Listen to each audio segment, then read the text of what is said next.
Assalamualaikum warahmatullahi wabarakatuh dan selamat siang. Perkenalkan, nama saya Gloria Pretson, mahasiswa Prokrus S1 Farmasi Stikes Bakti Pertiwi Luwu Raya. Melalui video ini saya akan menjelaskan mengenai anatomi dan fisiologi manusia. Dan saya akan menjelaskan sedikit mengenai sistem pernapasan yang ada pada manusia.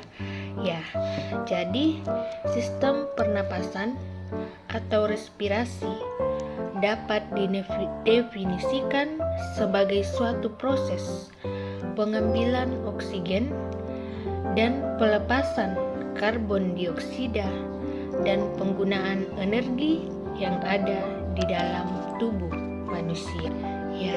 Jadi ketika manusia bernapas, berarti sedang terjadi proses masuknya oksigen ke dalam tubuh manusia dan pelepasan karbon dioksida keluar dari tubuh.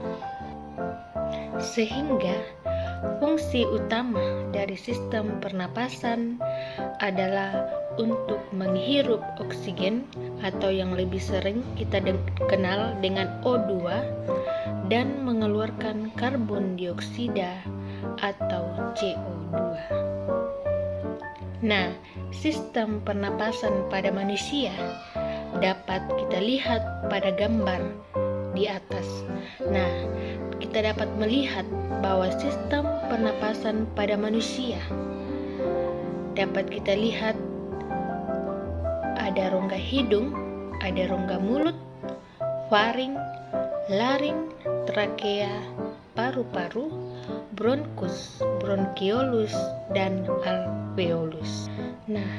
Dari sistem pernapasan tersebut dapat kita urutkan mulai dari udara masuk ke rongga hidung, kemudian ke faring, kemudian laring, trakea, bronkus, kemudian bronkiolus, alveolus, dan yang terakhir ialah paru-paru.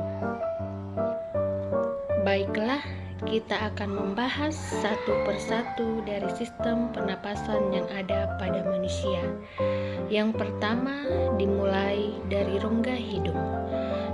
Di mana hidung merupakan tempat atau pintu udara dihirup. Melalui hidung manusia menghirup oksigen untuk disalurkan ke dalam paru-paru. Sebagai pintu utama, hidung harus menyaring udara yang masuk ke dalam tubuh. Untuk itu, terdapat bulu hidung yang tugasnya menyaring debu halus agar tidak masuk ke dalam tubuh manusia. Yang kedua yaitu faring. Faring sering juga disebut sebagai tenggorokan bagian atas manusia. Faring ini bentuknya seperti tabung dan letaknya di belakang rongga hidung. Dan fungsi dari faring ini adalah sebagai penyalur.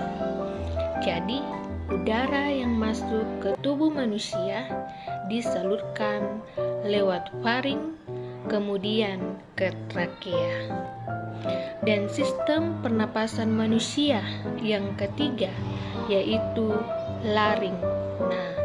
Laring sering juga disebut sebagai kotak suara dan letaknya berada di persimpangan laring. Sehingga laring memiliki dua pita suara. Laring ini berfungsi dan bertugas untuk memproduksi suara.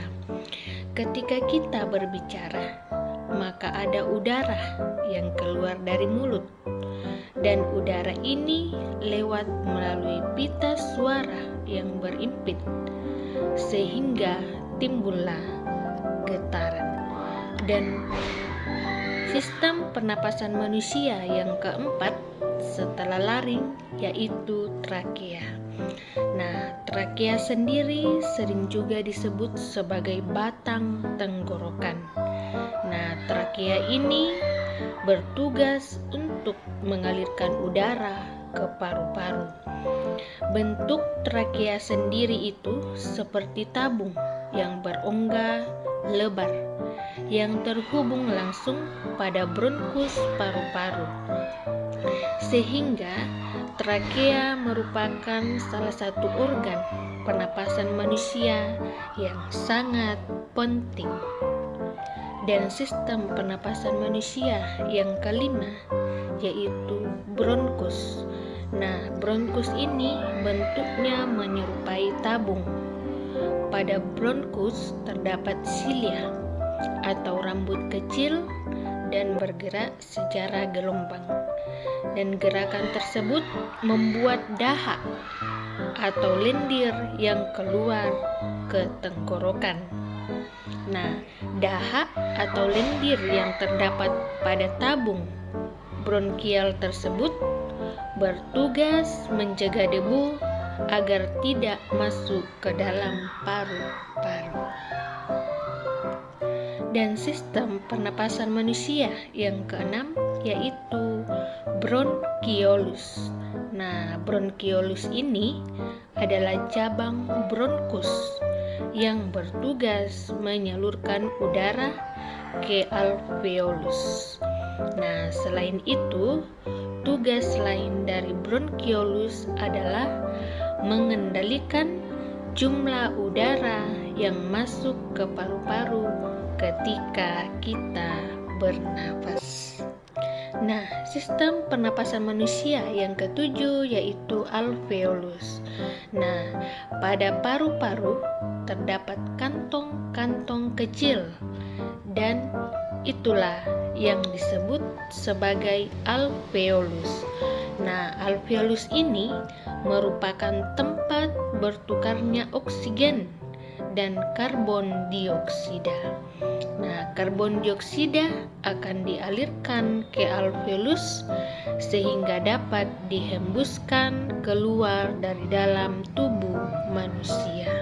Kemudian sistem pernapasan manusia yang terakhir yaitu paru-paru. Nah, paru-paru sendiri letaknya berada di dalam tulang rusuk dan jumlahnya sepasang. Paru-paru merupakan tempat menampung udara sehingga oksigen tersebut bisa disalurkan ke seluruh tubuh. Oksigen yang terdapat pada udara tersebut akan dialirkan ke pembuluh darah dan dibantu juga oleh pompa dari jantung. Dengan demikian, tubuh manusia akan bisa bekerja secara maksimal. Demikianlah yang bisa saya sampaikan dan jelaskan mengenai sistem pernapasan pada manusia. Kurang dan lebihnya mohon dimaafkan. Assalamualaikum warahmatullahi wabarakatuh dan selamat siang. Terima kasih.